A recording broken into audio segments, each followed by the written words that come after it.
निकालो फटाफट सारी वैल्यूज़ तीनों।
पहले का आंसर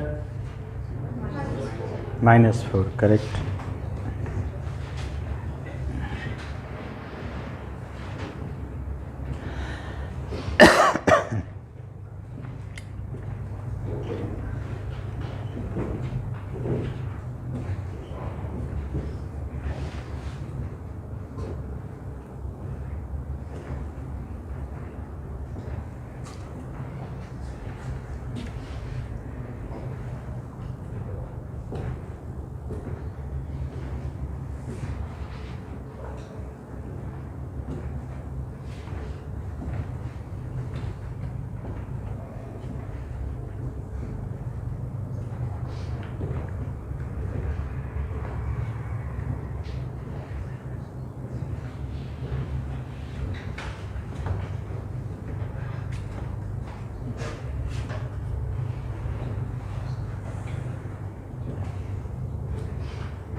सेकेंड का आंसर -1, ठीक।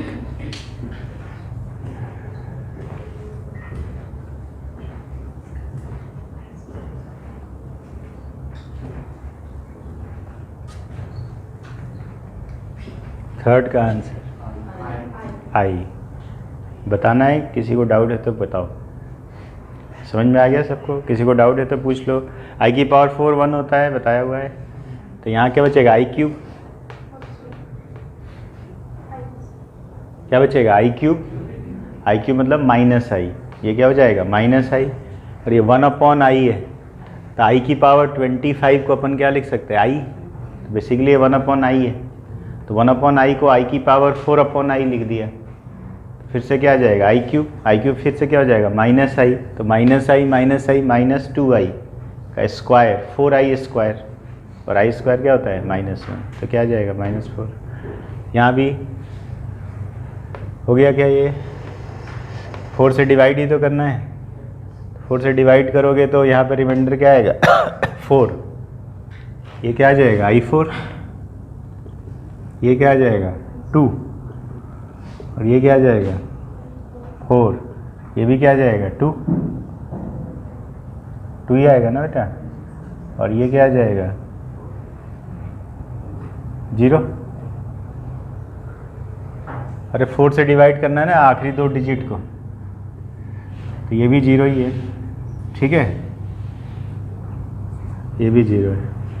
तो ये तीनों मिलके क्या हो गए? 1 1 1 1 3, और ये -1 तो ऊपर की वैल्यू क्या आ गई? 1। ऐसे ही नीचे की वैल्यू निकल जाएगी। आंसर इसका -1 है। और ये तो बहुत ही सड़ा है। आई की पावर 4 के क्या हो जाना है? 1।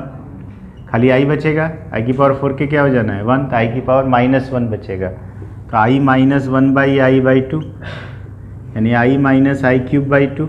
और ये आई की पावर 4 होता है ना, और आई क्यूब क्या होता है? -i। तो 2i/2, तो क्या आ गया? आई। ठीक है, देखो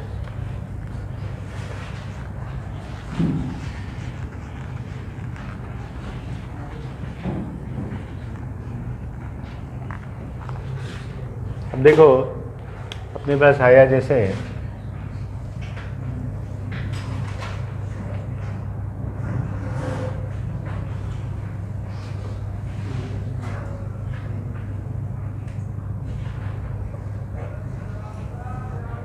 given x is equal to -2 minus i√3।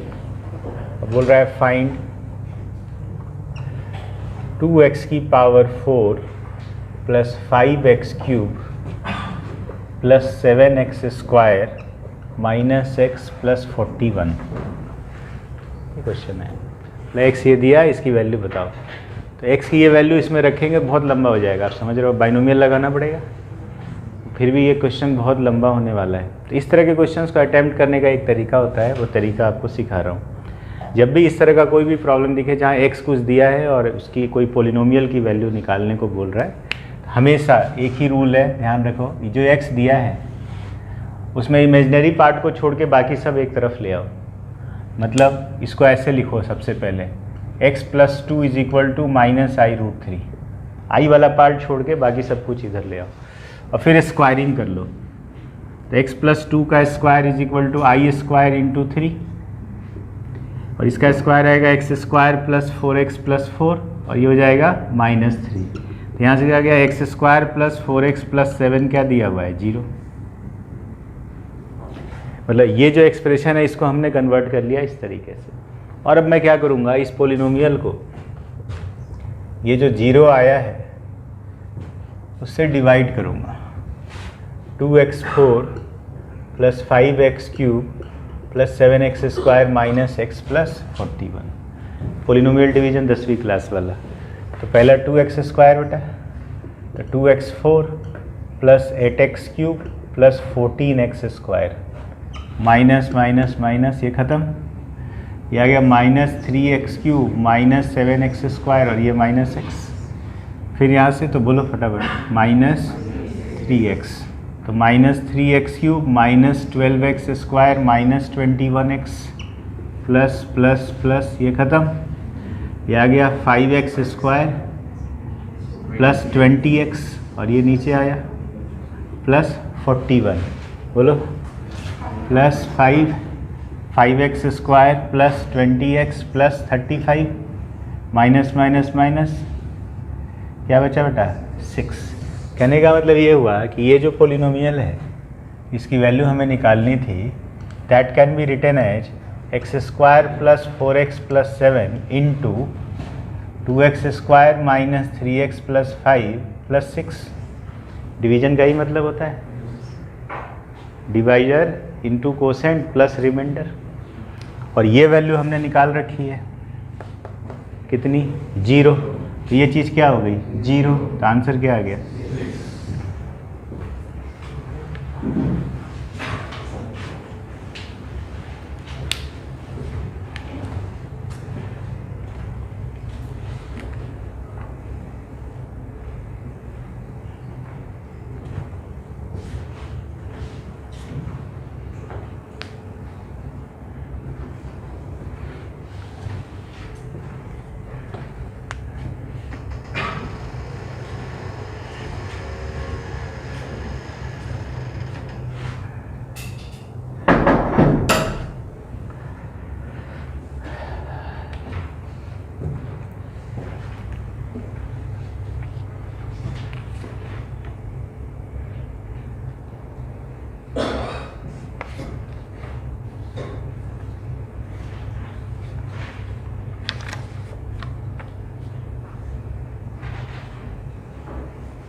मिटाऊं इसको,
फटाफट बनाओ जल्दी से।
पहले का आंसर बताइए।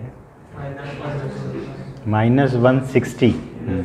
पहले का -160।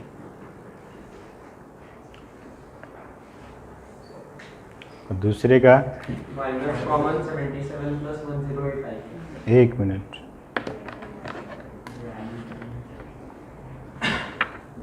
इसका आंसर ये है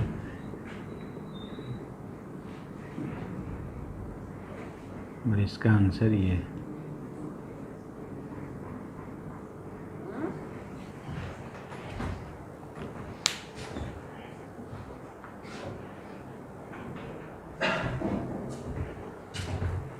दसवीं क्लास का सवाल है ये, तो पॉलिनोमियल डिवीजन है, सिंपल। जो रिमाइंडर बचे बस वो आंसर है। तो इसमें जो रिमाइंडर बचेगा उसमें कुछ x भी बचा होगा, तो x की वैल्यू रख देना।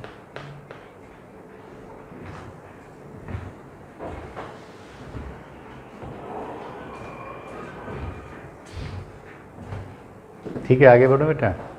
ये क्वेश्चंस आते हैं जेई मेंस में, इस तरह के क्वेश्चंस पुटअप होते हैं, तो ध्यान रखना।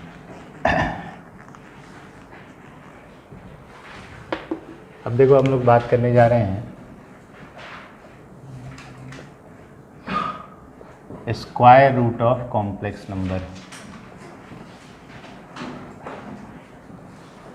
कॉम्प्लेक्स नंबर का स्क्वायर रूट निकालना है। मैं एक एग्जांपल लेके आपको समझाता हूँ जिससे कि बहुत इजीली आपको समझ में आ जाए चीज़ें। जैसे अपने को निकालना है स्क्वायर रूट ऑफ 7 - 24 आयोटा, पूछ रहा है कितना होगा। 7 - 24 आयोटा एक कॉम्प्लेक्स नंबर है, उसका स्क्वायर रूट पूछ रहा है कितना होगा।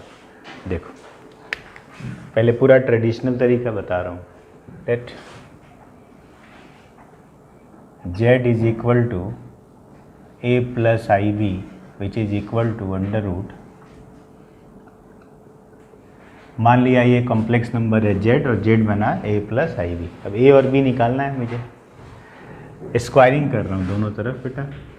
तो a plus ib का square is equal to 7 - 24 iota. तो a square minus b square समझ रहे होंगे plus i 2ab is equal to 7 minus 24 iota. इसके आगे बढ़ूँ इसके पहले एक छोटा सा कंसेप्ट यहाँ पर समझ लो। अगर मैं आपसे बोलता हूँ 3 + 4i is greater then 4 + 6i, सही है या गलत है?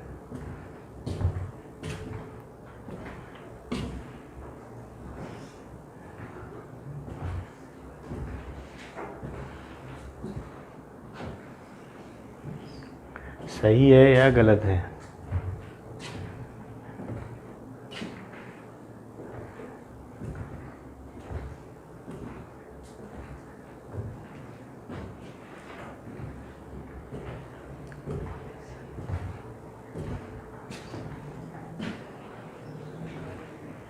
Three plus 4i greater than 4 + 6i, correct और इनकरेक्ट?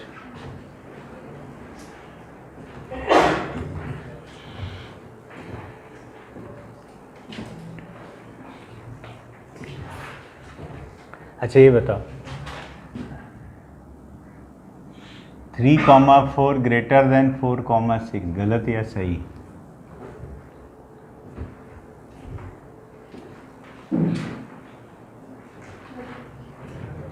क्या गलत है?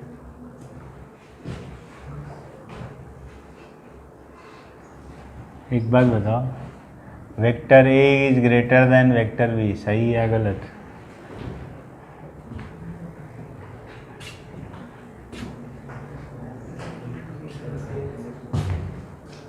Vector a greater than vector b का क्या सेंस है, क्या मतलब होता है? हाँ मैं बोलता हूँ ए वेक्टर बी वेक्टर से बड़ा है, इसका क्या मतलब है?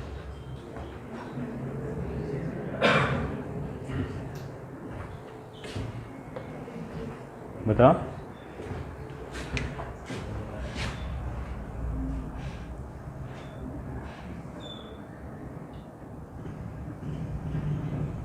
ये सब के सब पागलपन है, मतलब मीनिंगलेस है। इन स्टेटमेंट का कोई भी मतलब नहीं होता। कोई वेक्टर किसी वेक्टर से बड़ा छोटा थोड़ी होता है, उसका मैग्नीट्यूड बड़ा छोटा होता है। मतलब कहने का ये याद करो ये वेक्टर है और पॉइंट भी है आर्गन प्लेन में, तो एक पॉइंट दूसरे पॉइंट से बड़ा, ऐसा कैसे बोल सकता है? ये पॉइंट ओरिजिन के नज़दीक है, ये पॉइंट ओरिजिन से दूर है, ऐसा बोल सकते हो? मतलब कहने का ये हुआ you cannot compare two complex numbers. दो कॉम्प्लेक्स नंबर्स को कंपेयर नहीं किया जा सकता। मतलब Z1 ग्रेटर देन और Z1 लेस देन Z2 गलत है, लेकिन अगर मैं लिखता हूँ mod Z1 greater than mod Z2 ठीक है, इसमें कोई तकलीफ नहीं है, ये रियल नंबर्स है ना। अरे 4 ग्रेटर देन 3 होता है कि नहीं होता है? तो मॉड को कंपेयर कर सकते हो, कॉम्प्लेक्स नंबर्स को कंपेयर नहीं कर सकते। तो अगर मैं ऐसा लिखता हूँ, सुनना मेरी बात, कि x + i is equal to 0, तो इसका मतलब क्या हुआ? इसका मतलब हुआ कि x, y इज सेम है 0, 0, बोथ आर सेम। इसका मतलब क्या हुआ कि x भी 0 है और y भी 0 है। अच्छा एक बात बताओ, x1 + i(y1) is equal to x2 + i(y2) अगर लिखता हूँ तो इसको इधर ले आओ, इक्वल टू 0 हो जाएगा। तो फिर करोगे तो ये आएगा कि नहीं आएगा, बताओ तो ज़रा। क्योंकि ये तभी पॉसिबल है जब दोनों पॉइंट्स कॉन्साइड कर जाएं।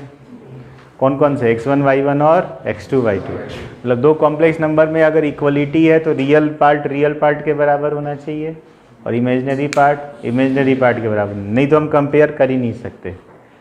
यहाँ पर आते हैं तो ये रियल पार्ट है इस नंबर का, तो ये किसके बराबर होगा? 7, और ये किसके बराबर होगा? -24। तो यहाँ से आया बेटा a² - b² is equal to 7, equation number 1, and 2ab is equal to -24, equation number 2। आया समझ में? अरे पेन मत खाया करो यार, घर पे खाना वाना मिलता है ना, स्याही मुंह में भर जाएगी, बंदर टाइप लोग है। बता रहे a² - b² इक्वल टू 7 और 2ab इज इक्वल टू -20। हमें निकालना क्या है? ab। ए और बी, दो इक्वेशन दो अननोन, सॉल्व करते आना चाहिए। एक तो तरीका ये है कि ए और बी को यहाँ से ए बी के टर्म में रख के यहाँ रख के बी में क्वाड्रेटिक बनाएं और सॉल्व करें। एक और तरीका हो सकता है, एक और तरीका क्या हो सकता है, देखो ए स्क्वायर प्लस बी स्क्वायर को हम लोग लिख सकते हैं ए स्क्वायर माइनस बी स्क्वायर का स्क्वायर प्लस 4 टाइम्स ए स्क्वायर बी स्क्वायर। आया नहीं आया? और ये वैल्यूज़ पता है दोनों, यहाँ अगर रख दे बेटा तो 7 का स्क्वायर 49 और ये 2ab का स्क्वायर 576, तो ये आ गया 625। आया नहीं आया? इसका मतलब क्या हुआ कि ए स्क्वायर प्लस बी स्क्वायर क्या आ गया बोलो? प्लस माइनस नहीं लिखेंगे, क्यों? क्योंकि स्क्वायर का सम है, स्क्वायर का सम कभी निगेटिव होने का सवाल ही नहीं उठता। ए और बी रियल नंबर है ना, तो ये आ गया इक्वेशन नंबर 3। इससे फ़ायदा ये हो गया कि अब हम सीधे सीधे 1 और 3 को जोड़ेंगे तो ए स्क्वायर आ जाएगा। अरे यार बोलो, तो 1 + 3 कर लें, 1 + 3, बी स्क्वायर कट गया बेटा, तो ए स्क्वायर आ गया 25 + 7 32/2 16। अरे आया नहीं आया? तो ए कितना आया? ±4। अरे ये तो रियल नंबर है ना, प्लस माइनस कुछ भी हो सकता है। और 1 - 3 या 3 - 1 कर लें तो 2b स्क्वायर = 25 - 7 18, 18/2 क्या होता है? 9। तो बी स्क्वायर क्या आ गया बेटा? 9। तो बी क्या आ गया? ±3। यानी पॉसिबिलिटी क्या क्या है देखो, A4 B3, A4 B - 3, A - 4 B3 और A - 4 B - 3, यही पॉसिबिलिटी है। तो इसमें से कौन सा लेना है कौन सा नहीं लेना है ये देखना पड़ेगा। तो इसके लिए ये मदद करेगा। प्रोडक्ट क्या आना चाहिए? -12। अरे प्रोडक्ट क्या आना चाहिए? -12। तो वो 4 पॉसिबिलिटी में जिनका प्रोडक्ट -12 आएगा वो आंसर हमको देगा। तो कौन देगा? ये देगा क्या? देगा। ये देगा क्या? ये वाला देगा। ये वाला देगा? नहीं। ये वाला? ये वाला? तो ये दोनों हमारे आंसर नहीं हो सकते। तो हमारा आंसर फाइनली आया क्या? एक तो ये आया मतलब -4 + 3 आयोटा, कुछ बोलोगे? और एक आंसर ये आया -4 - 3 आयोटा। अरे गलत कर दिया क्या? 4 - 3 आयोटा, यानी इनको क्लब करके लिखें तो ऐसे लिख सकते हैं ±4, देखो तो मदद करो यार। नहीं ये क्या आ जाएगा? 4 - 3 आयोटा और माइनस लोगे तो ये आ जाएगा। आ जाएगा नहीं आ जाएगा? यानी इसका आंसर है क्या? अब इसको देखना पड़ेगा आया कि जो आया गलत है कि सही है, वो चेक कर लेते हैं क्योंकि पहला सवाल बना रहे हैं। तो इसको स्क्वायर करने पर ये मिलना चाहिए, स्क्वायर रूट का मतलब होता है ना। तो इसको स्क्वायर करें, मन ही मन में स्क्वायर करते हैं उसका, तो आएगा 4 - 3i का स्क्वायर, प्लस माइनस है तो मतलब ही नहीं है। तो देखो 16 -24i और +9i स्क्वायर, i स्क्वायर -1 होता है, 16 - 9 आ गया ना? आ रहा है नहीं आ रहा है? समझ में आया कैसे कैसे निकाला गया? नोट करो।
अब एक सवाल लिखो, find the square root of the complex number, find the square root of the complex number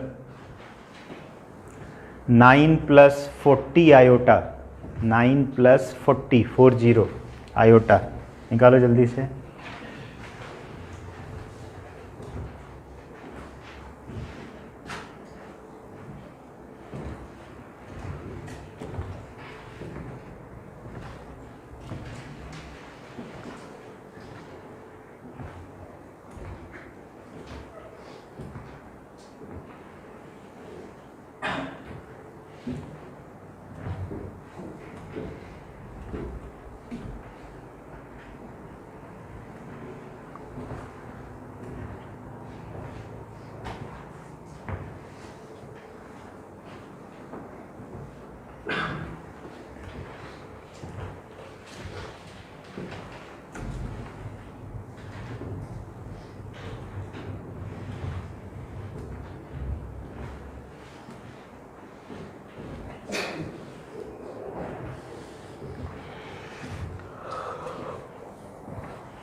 +-5 + 4 है।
आ गया सबका, प्लस माइनस 5 + 4 आयोटा सबका आ गया। चूँकि अपन ऑब्जेक्टिव एग्जाम देंगे तो डायरेक्ट भी एक फार्मूला है, ये अगर याद रख सको तो इतना कैलकुलेशन से बच जाओगे। Root of z is always equal to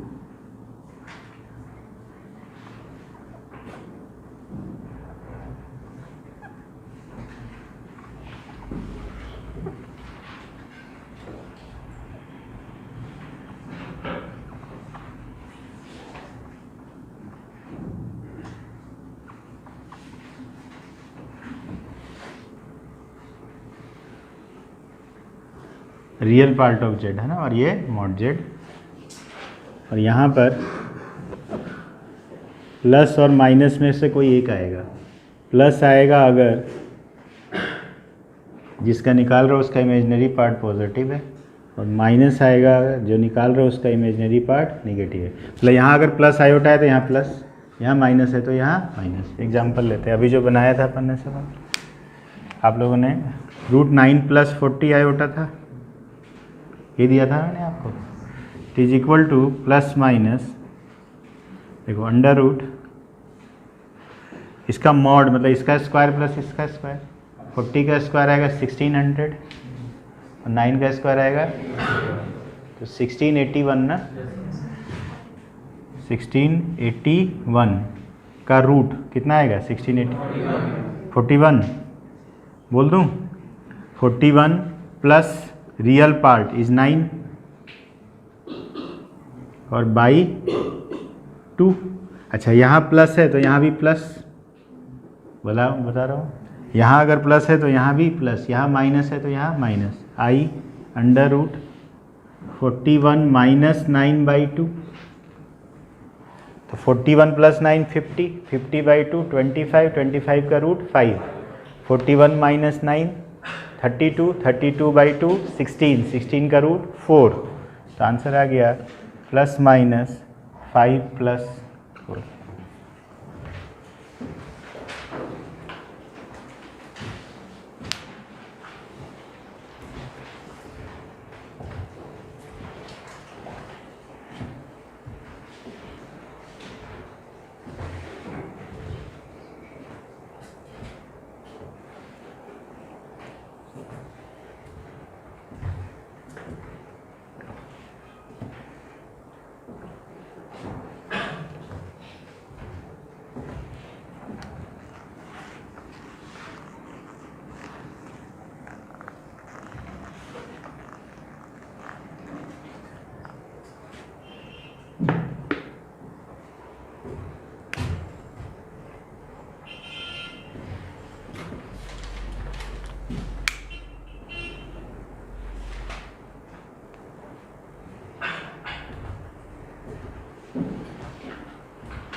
लिख लिया सब लोगों ने? ये फार्मूला बेटा याद कर लोगे तो बहुत आसानी हो जाएगी। स्क्वायर रूट का सवाल आया, फटाक से आंसर।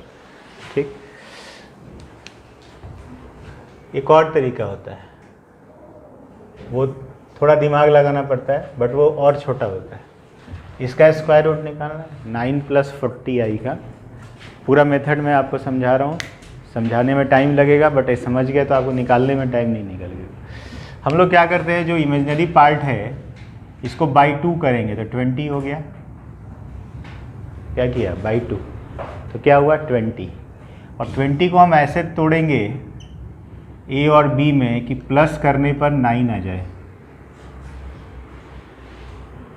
20 को क्या लिखेंगे? ए इंटू बी, जिससे कि प्लस करने पर ये वाला पार्ट आ जाए। तो 20 को 2 पार्ट में तोड़ना है जिससे कि 9 आ जाए, 5 और 4। अब 5 और 4 में अब ये डिसाइड करना है आई किसके साथ जाएगा, 4 के साथ या 5 के साथ।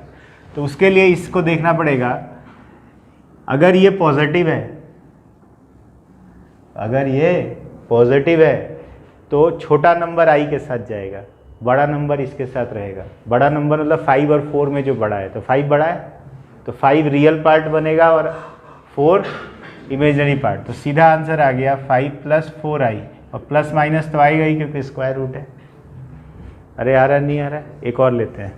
जैसे आया -7 + 24 आयोटा, हमें इसका स्क्वायर रूट निकालना है। अब आप देखो कितनी जल्दी कर लोगे। 24/2 किया 12, 12 का ऐसा फैक्टर कि सम 7 आए, -7 पे ध्यान मत दो, 4 और 3, और 4 और 3 और ये निगेटिव है, तो आई किसके साथ जाएगा? 4 के साथ। तो क्या आएगा? 3 + 4i, और यहाँ प्लस है तो यहाँ प्लस ही रहेगा, और आगे क्या लग जाएगा? Plus minus. चाहो तो देख लो, इसको स्क्वायर करें, स्क्वायर करते हैं तो 9 बोलोगे, और ये -16 देगा, 9 - 16 -7 और +24 है। कितनी जल्दी आ गया। अगर समझ गए तो इससे आसान कोई तरीका नहीं है। समझ गए क्या सब लोग? अपनी लैंग्वेज में लिख लो, मैंने जो बोला बाद में कॉपी उठाओ, समझ में आना चाहिए, मैं लिखवाने वाला नहीं हूँ। कहो। हाँ, बाई 2 × 2, गुड क्वेश्चन। बाई 2 × 2, पूरे नंबर को 2 से डिवाइड करके 2 से मल्टीप्लाई कर लेंगे। 13 आया तो 26 ज़बरदस्ती करके बाई 2 बाहर ले लेंगे, और फिर 26 को तोड़ लेंगे। आया समझ में? हाँ, बट जनरली आता नहीं है वैसा, टेंशन मत ले। ज़्यादातर टाइम में इवन नहीं रहता है, क्योंकि वो करेंगे तो इस कैलकुलेशन में भी लंबा हो जाएगा, फंस जाएगा सवाल। अपनी लैंग्वेज में लिख लो जो मैंने समझाया। मैंने तो समझा दिया, तुम समझ भी गए, परसों कॉपी उठाओगे भूल जाओगे क्या बताया था, कैसे लिख दिया एक बार में। तो अपने लैंग्वेज में लिख लो क्या क्या करना पड़ता है, कि कॉपी खल को खोलो अपनी नोटबुक रिवीजन के लिए 1 साल के बाद, तो आपको ध्यान आ जाए, हाँ सर ने इसे बताया, इसे लिखना।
ये घर पे निकाल लेना, मैं बता नहीं रहा हूँ कैसे का, आप बता सकते हो। स्क्वायर रूट ऑफ आई आता है प्लस माइनस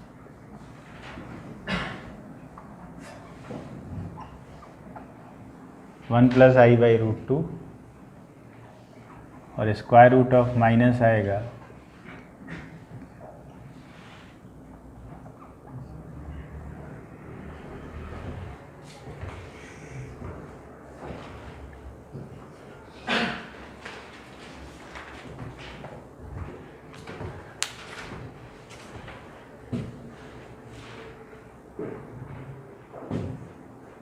जो बच्चा पूछ रहा था कि यहाँ ऑड आई है ना, तो 1/2 × 2, इसलिए ये फैक्टर आता है। करना घर पे, मैं नहीं बता रहा, लिख लिया।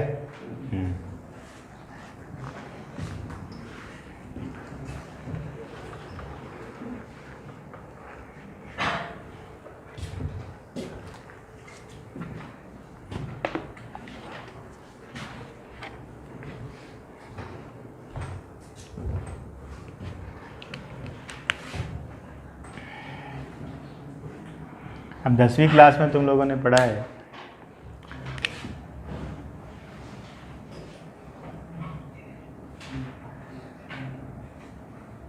अगर ये पॉइंट x1 y1 है और ये पॉइंट x2 y2 है तो डिस्टेंस फार्मूला पढ़ाया गया है 10th क्लास में आपको। वो डिस्टेंस फार्मूला होता था PQ is equal to under root x1 minus x2 का square plus y1 minus y2 का स्क्वायर। ये पढ़ा है अपन ने, तो इसको हम लोग लिख सकते हैं। अब ध्यान से देखिएगा, x1 minus x2 plus iota y1 minus y2 का मॉड।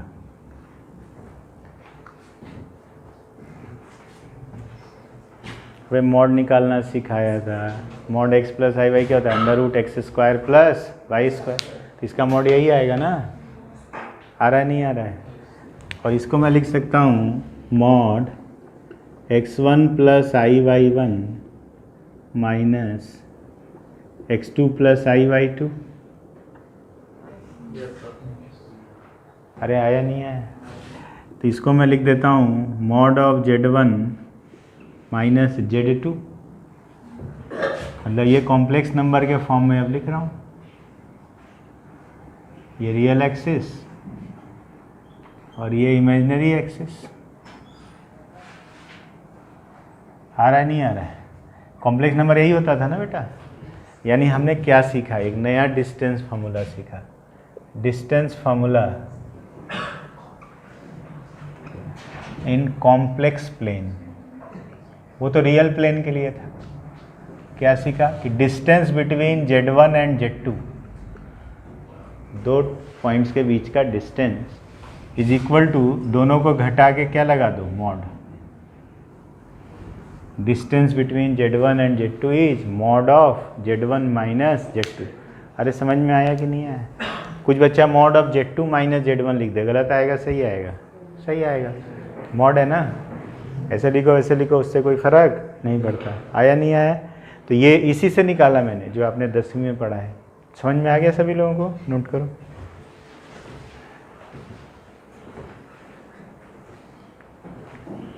क्योंकि कॉम्प्लेक्स नंबर भी एक वेक्टर है, मतलब एक पॉइंट को रिप्रेजेंट करता है, पोजीशन वेक्टर। तो वहाँ भी डिस्टेंस फार्मूला चाहिए, दो पॉइंट्स के बीच का डिस्टेंस।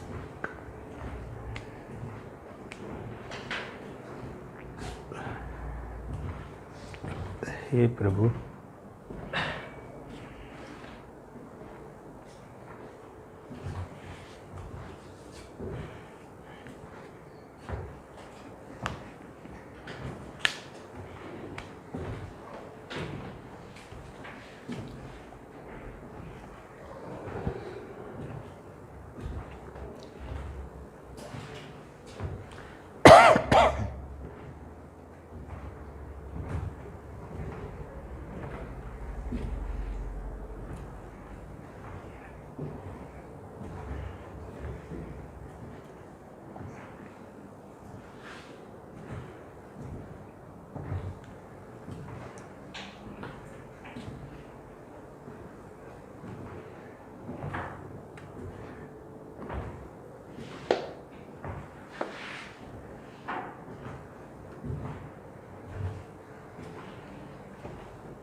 जैसे आया दिया हुआ है given mod of z minus 1 is equal to mod of z minus 3 और बोल रहा है लोकेट जेड, मतलब लोकेट मतलब जेड कहाँ पे है प्लेन में ये बताना है। आगे चल के एक और वर्ड आएगा, उसको मैं अभी थोड़ा सा इंट्रोड्यूस कर रहा हूँ आपके पास। This called locus of Z. अब लोकस का मतलब समझे जरा। लोकस देखो, पॉइंट को हिंदी में बिंदु बोलते हैं, पॉइंट को हिंदी में बिंदु बोलते हैं और लाइन को रेखा बोलते हैं, ठीक है। तो लोकस को हिंदी में बोलते हैं बिंदु पथ। कहीं कहीं हिंदी का नाम आपको ज़्यादा आसानी से चीज़ें बताता है। लोकस को बोलते हैं बिंदु पथ, पथ मतलब पाथ जो आप समझ रहे हैं, बिंदु मतलब पॉइंट, मतलब जेड किस पाथ पे चल रहा है। जेड एक पॉइंट है तो उसका पाथ बताना है। जैसे अगर एक घोड़े को लेके हम लोग रस्सी से बांध दें, ये मेंसुरेशन में सवाल आपने किया होगा, एक खूंटे से बांध दिया जाए और बोला जाए कि रस्सी को हमेशा टाइट रखना है, तो घोड़ा कैसे पाथ पे चलेगा? सर्कल। तो आप बोलोगे कि सर्कल पे चलेगा, नहीं आ रहा है, आ रहा है ना समझ में? तो वो उसका लोकस हो गया। घोड़ा एक पॉइंट है और जिस पाथ पे चल रहा है वो उसका पाथ है, तो बिंदु पथ मतलब लोकस। तो लोकस उसका क्या हो गया? सर्कल। उसका सेंटर कहाँ है? जहाँ पे उसको बांधा गया है। और रेडियस क्या हो गया? Length of the rope. आ रहा है नहीं आ रहा है? क्या मोबाइल खेल रहे हो क्या? तो कहाँ ध्यान है?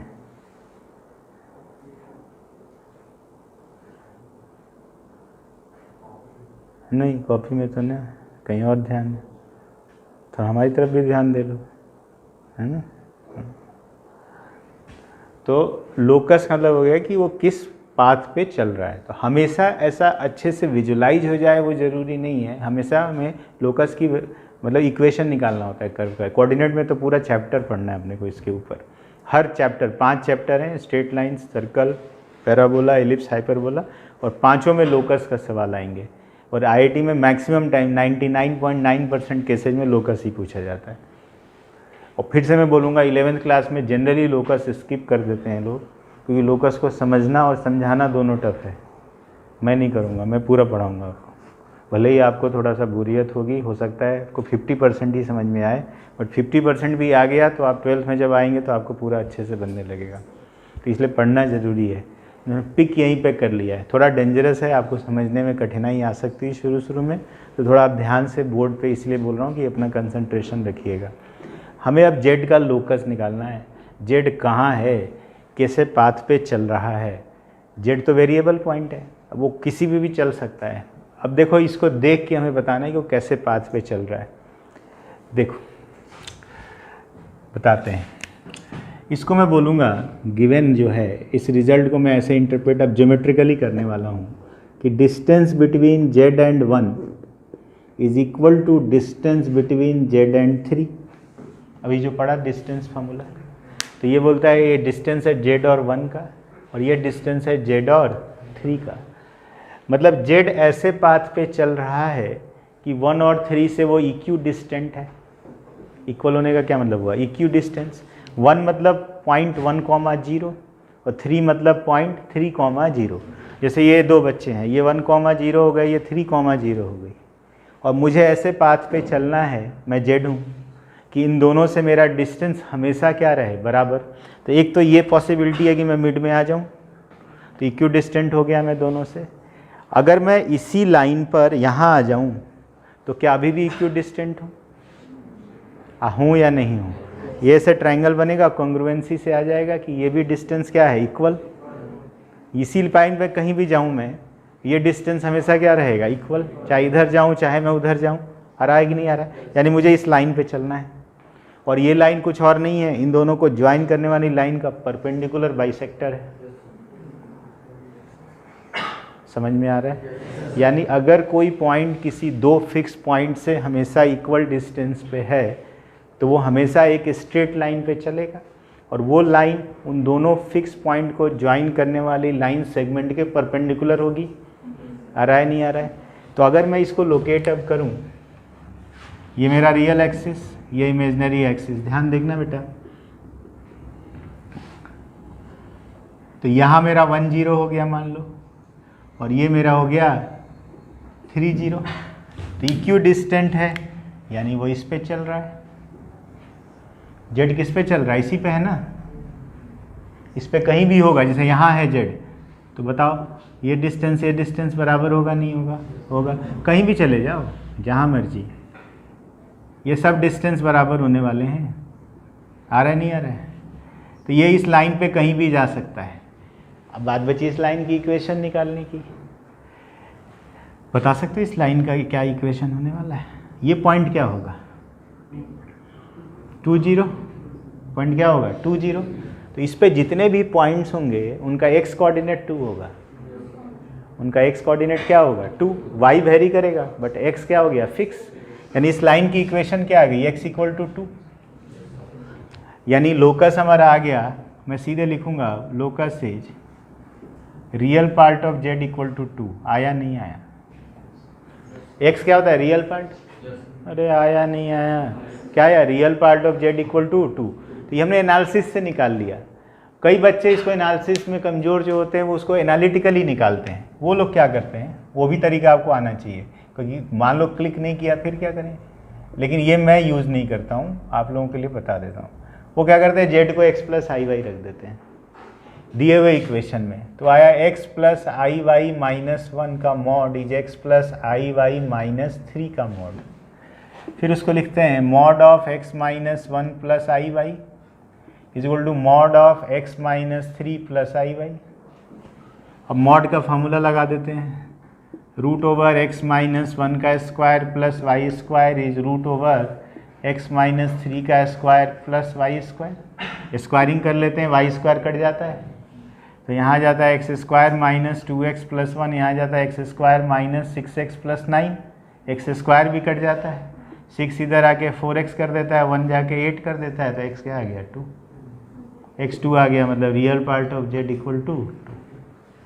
तो ये कैलकुलेशन थोड़ा करना पड़ता है। इसमें हमको सीधे दिख गया कि यार वो तो x इक्वल टू 2 है। वो भी पहला सवाल था, इसलिए आपको इतना सोचना पड़ा, नहीं तो अब आज के बाद आपको मालूम है कि इक्वी डिस्टेंट पॉइंट मतलब परपेंडिकुलर बाइसेक्टर। आ रही बात समझ में? नोट करो दोनों तरीके।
आगे बढ़ो बेटा। अब देखो, अब ऐसा किया उसने,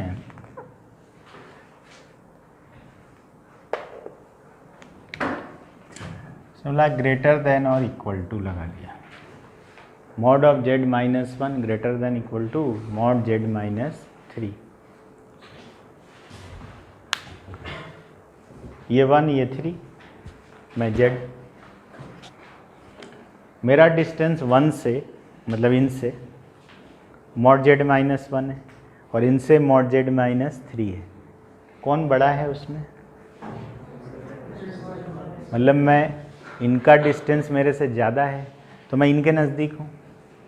मेरी बात सुनना, अगर मैं यहाँ पे था तो दोनों से इक्वल डिस्टेंस पे था, अगर मैं इधर जाता तो इनके नज़दीक हो जाता, तो मॉड z माइनस 1 छोटा हो जाता। नज़दीक होना मतलब डिस्टेंस छोटा हो जाना, और मैं इधर आया तो इनके नज़दीक आया, तो मेरा मॉड z माइनस 1 क्या हो गया? बड़ा। अच्छा, अगर मैं अब यहाँ आ गया इनके बिल्कुल सामने, तो क्या अभी भी वो वैलिड है? क्योंकि इनसे हमारा डिस्टेंस क्या है? 0, इनसे तो बहुत ज़्यादा डिस्टेंस है, तो अभी भी उनका डिस्टेंस कहाँ है? बड़ा है। इधर आ गया, अब बताइए क्या अभी भी वैलिड है? इनसे डिस्टेंस और उनसे डिस्टेंस किससे ज़्यादा है? उनसे। वही चाहिए मुझे। अरे बोलो, यहाँ आ गया, अरे चलेगा? यहाँ चला गया, चलेगा? मतलब मैं उस मिड पॉइंट के इधर कहीं भी चले जाऊँ, मेरा डिस्टेंस इस बच्ची से हमेशा कम रहेगा in comparison to that boy. यानी कहने का मतलब ये हुआ कि कुछ इस तरीके की अब कोई एक लाइन वाइन नहीं मिलने वाली है। ये है 1 0 और ये है 3 0, और ये इनका परपेंडिकुलर बाइसेक्टर,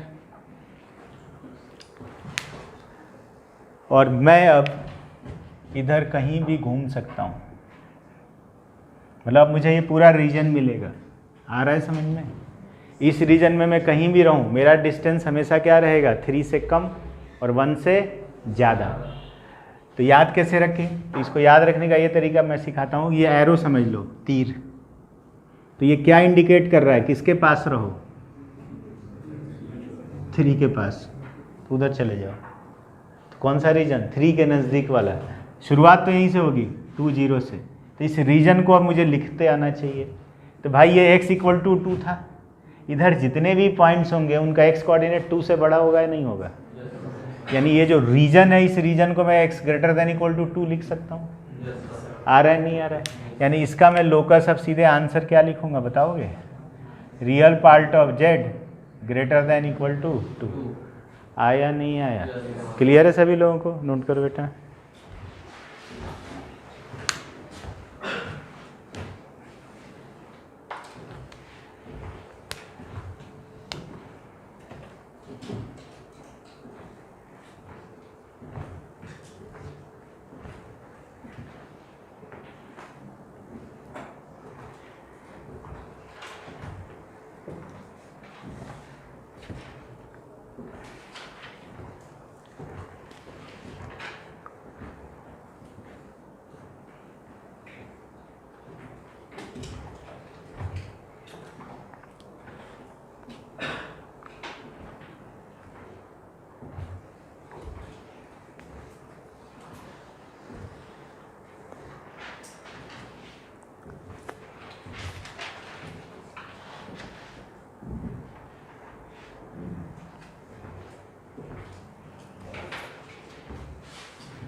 आया मान लो mod z is less than equal to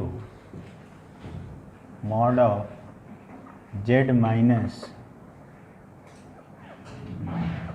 4 iota. निकालो तो, कोई देखते हैं कितने लोग बताते हैं इसको सही से। इसका रीजन ट्रेस भी करना है और लिखना भी है। अपनी कॉपी में उस रीजन को आप ट्रेस करके भी बताएंगे मुझे।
मैच कर लीजिए, हुआ तो देखिए ये सिचुएशन है, ये रियल एक्सिस, ये इमेजिनरी एक्सिस, ये जो दिया हुआ है ये है distance between z and zero. अरे मॉड जेड मतलब mod of z minus zero is less than equal to distance between z and 4i, z and 4i। अरे z1 माइनस z2 ही तो होता है ना।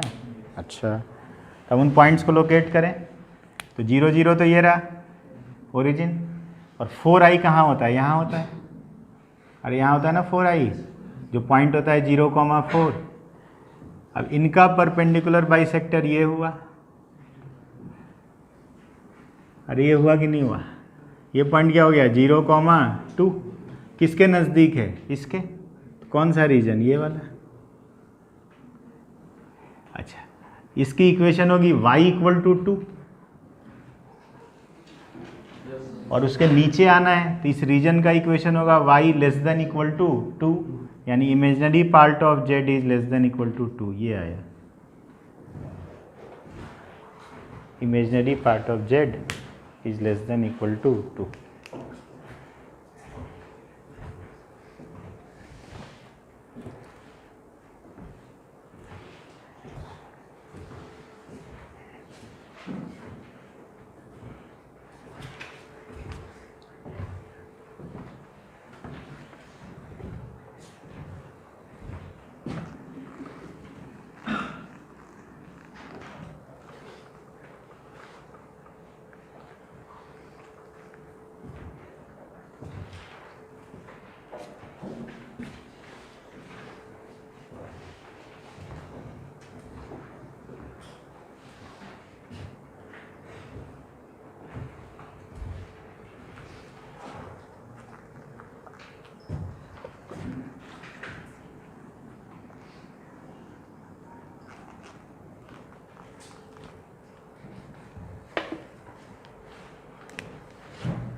देख कोशिश कर।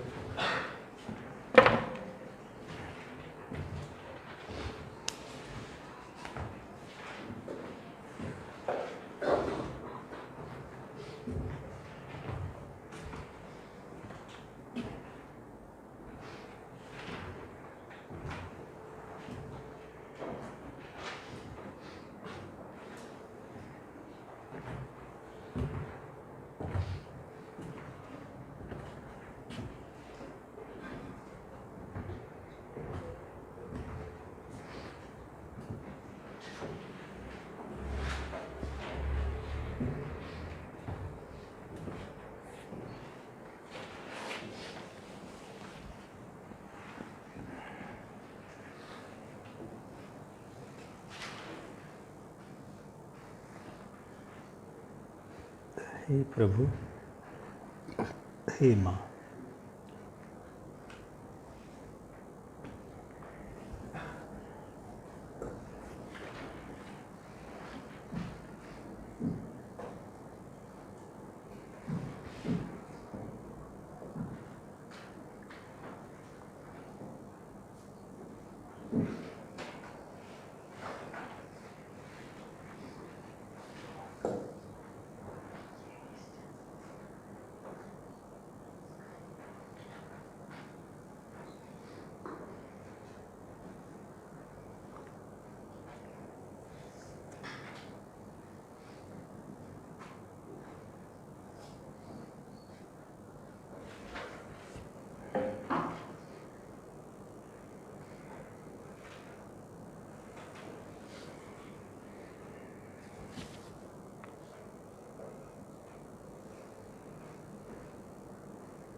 थोड़ा सा गला लो।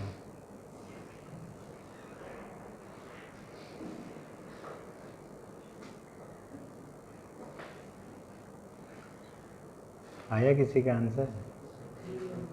हाँ, बस इतना आंसर है? गलत है।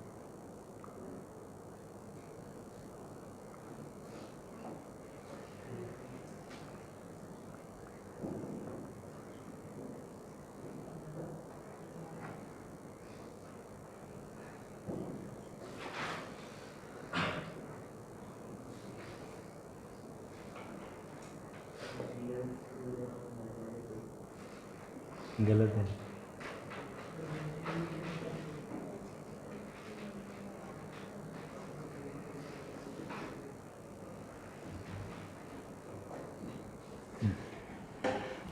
चलो शुरू करें अपना काम काज।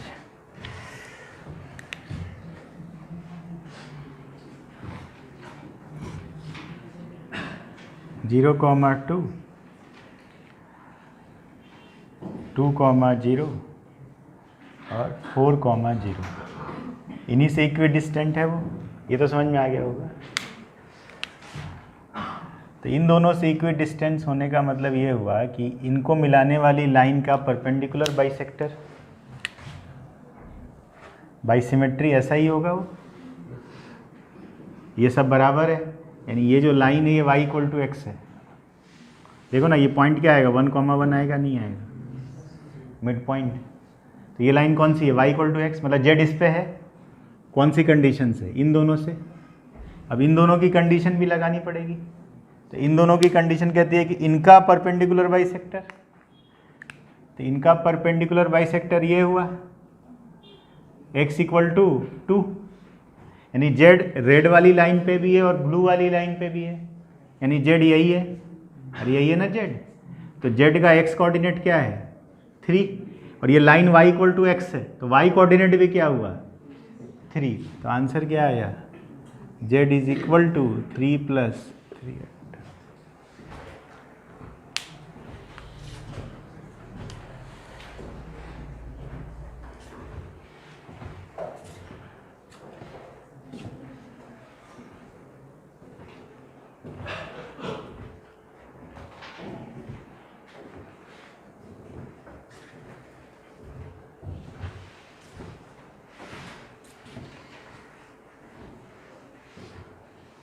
बाकी x + i y से कर ही रहे थे प्रभु जी इतनी देर से। है ना, इसी से कर रहे थे। तो उसमें बहुत टाइम लग जाता है इक्वेशन बनाने में, है ना। तो अपन वो सब नहीं करेंगे, विजुलाइज करें तो बेटर है, जल्दी जल्दी। चलो आगे बढ़ते हैं।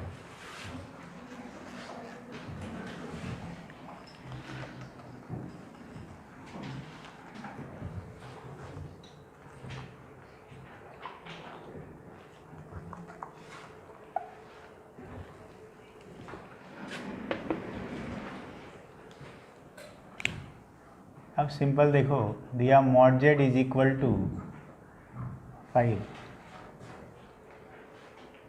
हमारा सवाल सब वही है, हमारा भी बिल्कुल नहीं बदला है, हमारा वही है। लोकस बोल लो, लोकेट बोल लो, जेड को लोकेट करना है। मॉड जेड इक्वल टू 5 का ज्योमेट्रिकल मीनिंग क्या हुआ? Distance between z and origin is equal to 5। Distance between z and origin is equal to 5। मतलब ओरिजिन तो एक फिक्स पॉइंट है, तो ओरिजिन से जेड का डिस्टेंस हमेशा 5 रखना है। तो जेड कैसे घूमेगा? सर्कल पे, इसका सेंटर कहाँ होगा? रेडियस। Very good. मतलब इसका लोकस आ गया, इसका सेंटर ओरिजिन, और रेडियस क्या हो गया? 5। जेड इसी पे चल रहा है, यानी ये देखते ही अब क्लिक होना चाहिए, अरे बाप रे ये तो बहुत आसान सी चीज़ आ गई, ये कुछ और नहीं है, it's a equation of circle. Centered at 0 0 and radius is equal to 5। अरे आया नहीं आया? समझ में आया सब लोगों को? तो मॉड जेड इक्वल टू 5 का ज्योमेट्रिकल मीनिंग आपको आ गया। अभी तक हम मॉड जेड निकालना सीखे थे, अब मॉड जेड का ज्योमेट्रिकल मीनिंग सीख गए कि मॉड जेड मतलब distance between z and origin, और अगर वो 5 कांस्टेंट आ गया, इसका मतलब वो 5 के रेडियस पे घूमेगा जिसका सेंटर होगा ओरिजिन। क्लियर हुआ सबको? नोट करो।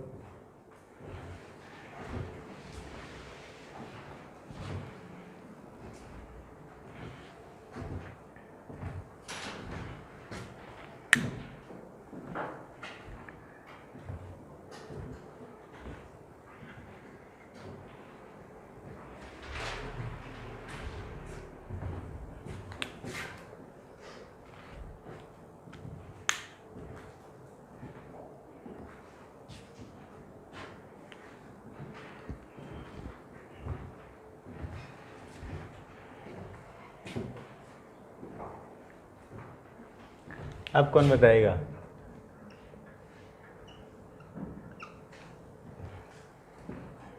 इसका क्या मतलब है?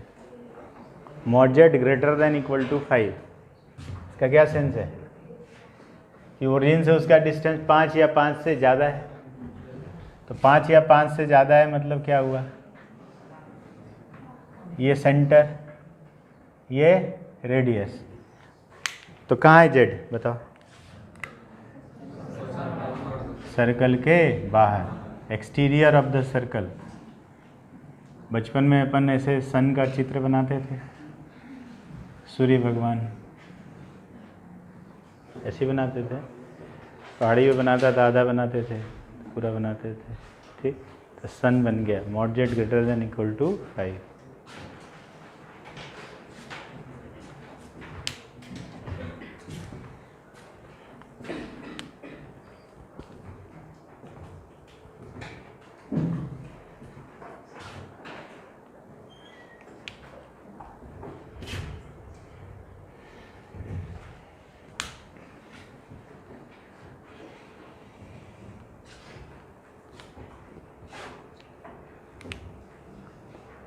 Mod z less than equal to 5, बताओ भाई लोग।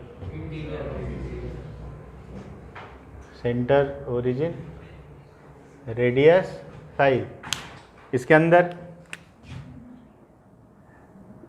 बोलो, समझ में आ रहा है आप लोगों को? ये बना क्या? इसको बोला गया सर्कुलर डिस्क। डिस्क ही तो बन गया पूरा, सर्कुलर डिस्क।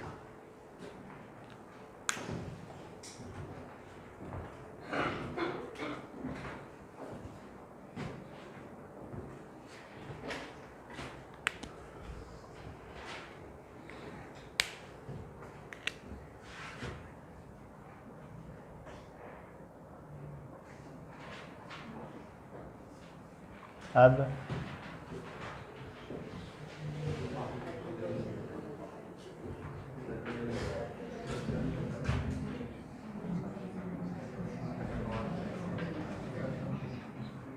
सेंटर ओरिजिन ये 3 ये 5, 5 से छोटा 3 से बड़ा,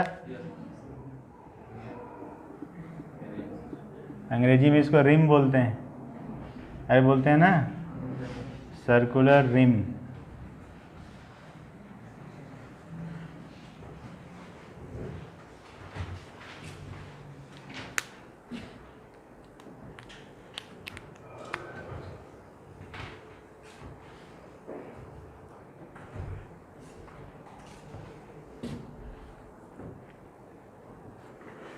भाई साहब कॉलम का बढ़िया सवाल हो गया। कॉलम ए में ये इक्वेशन लिख दी, कॉलम बी में फोटो बना दिया, बोला मैच करो, मैच कराएगा आपसे। आगे बढ़ो।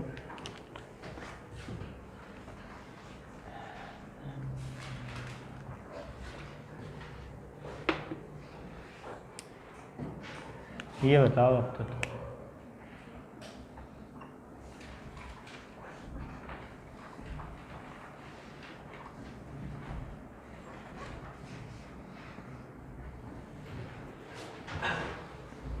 जेड को लोकेट करना है, जेड को लोकेट करना है।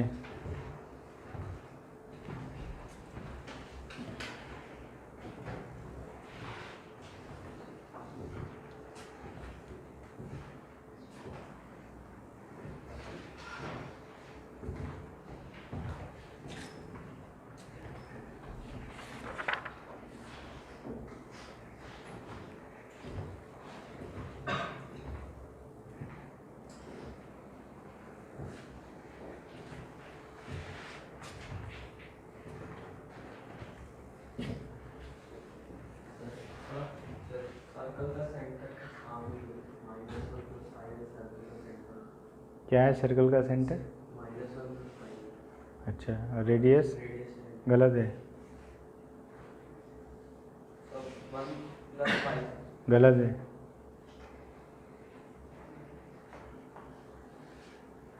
थोड़ा और सोचो, ठीक सोच रहे हो, कैलकुलेशन एरर कर देते हो। अरे ये ऐसा है,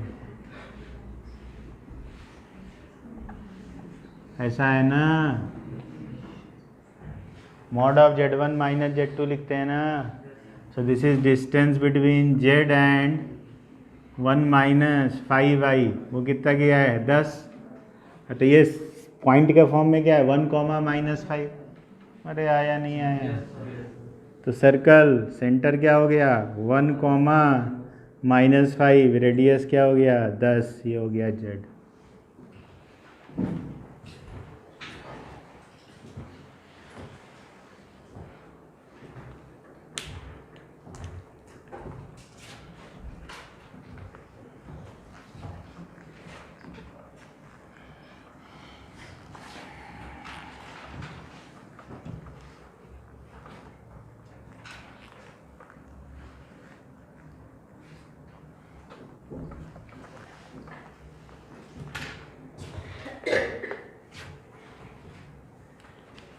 अब देखो उसने बोला गिवन,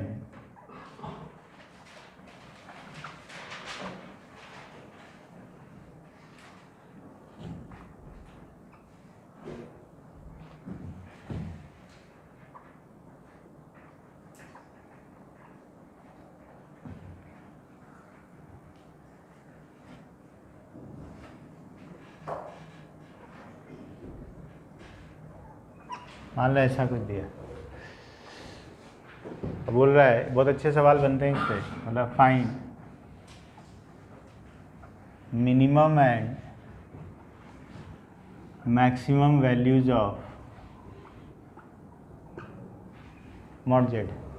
बोला अगर ऐसा है तो मॉड जेड की मिनिमम और मैक्सिमम वैल्यू बताओ। बनाने की किताबों में बहुत तरीके होते हैं, बहुत सारे लंबे तरीके भी हैं, छोटे तरीके भी हैं। अपन इसको ग्राफ से, ज्योमेट्री से करने वाले हैं। ध्यान से देखो, इसको सीख गए बेटा तो आप लोगों को कॉम्प्लेक्स में बहुत मज़ा आएगा, नहीं तो कॉम्प्लेक्स तकलीफ देने लगता है। इसको मैं ग्राफिकली देखूंगा, माइनस इक्वल टू 2, मतलब ये एक सर्कल पे है जिसका सेंटर है 4,3 और रेडियस है 2। बोलो हाँ कि ना? हमेशा यहाँ माइनस करना पड़ेगा ना, Z1 minus Z2 distance formula. तो ये हो गया हमारा सर्कल जिसका सेंटर है 4,3 और जिसका रेडियस है 2। अब सुनना मेरी बात, ये तो हमने लोकेट कर लिया कि जेड प्लेन में है कैसा, कहाँ है। हमें जो निकालना है वो तो ये है भाई, मॉड जेड का मिनिमम और मैक्सिमम वैल्यू। तो हमने ये पढ़ रखा है कि मॉड जेड कुछ और नहीं है, यह है distance between z and zero, distance between z and zero. और जेड तो इस सरकमफेरेंस पे है, सर्कल के सरकमफेरेंस पे जेड है। ओरिजिन कहाँ है हमें बस ये देखना है। तो जो जेड ओरिजिन के सबसे नज़दीक होगा वो मिनिमम मॉड जेड देगा। अरे मॉड जेड मतलब जेड का ओरिजिन से डिस्टेंस, तो मिनिमम मॉड जेड मतलब ओरिजिन के सबसे नज़दीक, और मैक्सिमम मॉड जेड मतलब ओरिजिन से सबसे दूर। अरे आ रहा है नहीं आ रहा है? तो ओरिजिन मान लो कहीं यहाँ है, हमें नहीं मालूम कहाँ है, ये रहा ओरिजिन, मान लो, मान लिया अपन ने, अपने को क्या जाता है, कहीं भी मान लिया। ओरिजिन ये रहा, तो ओरिजिन के सबसे नज़दीक वाला जेड ढूंढना है और ओरिजिन के सबसे दूर वाला जेड ढूंढना है, और जेड इस पे है। तो अगर मैं ओरिजिन से एक लाइन बनाऊं जो इसके सेंटर से पास हो, तो ये जो जेड होगा वो सबसे नज़दीक होगा, और ये जो जेड होगा वो सबसे दूर होगा। बाकी सारे जो जेड होंगे वो इनके बीच में ही होंगे। अरे आ रहा है नहीं आ रहा है? यानी ये अगर मैं पॉइंट P बोल दूं, ये मैं Q बोल दूं, तो मॉड जेड की मिनिमम वैल्यू OP है और मॉड जेड की मैक्सिमम वैल्यू OQ है। ये समझ में आया नहीं आया? क्योंकि जेड उस सर्कल पे ही है, जेड उस सर्कल के ऊपर ही कहीं है। क्योंकि मान लो बेटा आप लोग बोलते सर जेड यहाँ ले लो, तो जेड का ये वाला जो डिस्टेंस लेते वो इससे बड़ा होता और इससे छोटा होता, तो ना वो मिनिमम होता ना वो मैक्सिमम होता। हमें तो मिनिमम मैक्सिमम चाहिए था। अच्छा OP अब निकालना है, ठीक भाई, इसको C बोल दूँ, तो OC तो डिस्टेंस फार्मूला से 5 है, डिस्टेंस फार्मूला से OC क्या है 5, और PC हमारा रेडियस है, और रेडियस कितना दिया है 2, और CQ भी रेडियस है, वो भी कितना दिया हुआ है 2। अब OP की बात है तो OP कुछ और नहीं है, वो है OC माइनस OP। कुछ गलत लिख दिया क्या? OC minus PC। OC है 5 और PC है 2, 5 माइनस 2 कितना आ गया 3।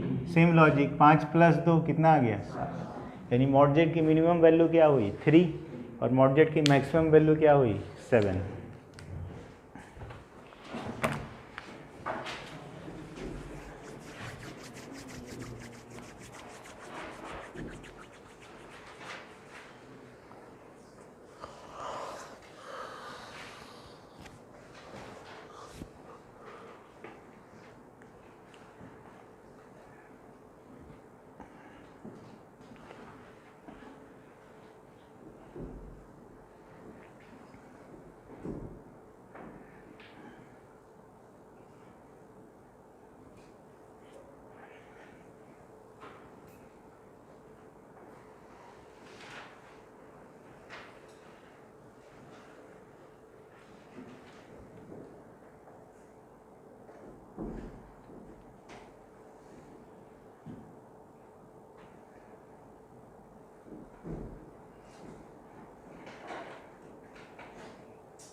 हे प्रभु।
पाँच और 21 आ गया सबका।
अरे भगवान ईश्वर राम, ये ऐसा है z minus 3+4 iota, right. Circle centre हो गया इसका -3,4 और रेडियस इसका हो गया 7। ओरिजिन से इस सेंटर का डिस्टेंस 5 है। ओरिजिन से इस सेंटर का डिस्टेंस 5 है। दिख रहा है कि नहीं दिख रहा है डिस्टेंस? मतलब ओरिजिन सर्कल के अंदर है, अभी तक बाहर था, अब फिर से लाइन बनाया है।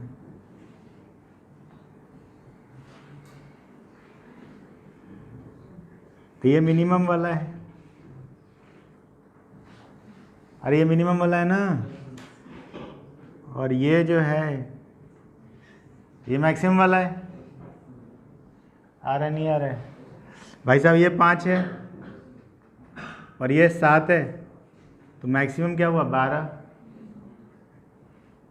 कुछ बोलोगे? और मिनिमम क्या हो जाएगा? ये 7 है और ये 5 है, तो ये कितना? 2 और 12। आ रहा है नहीं आ रहा है? तो अभी तक बाहर था ना ये वाला पहला सवाल, जिसमें क्या हो गया? अंदर। अरे ठीक है, एक असाइनमेंट मिला है ऑब्जेक्टिव क्वेश्चन का, 1 से लेके 60 तक बना लेना, 60।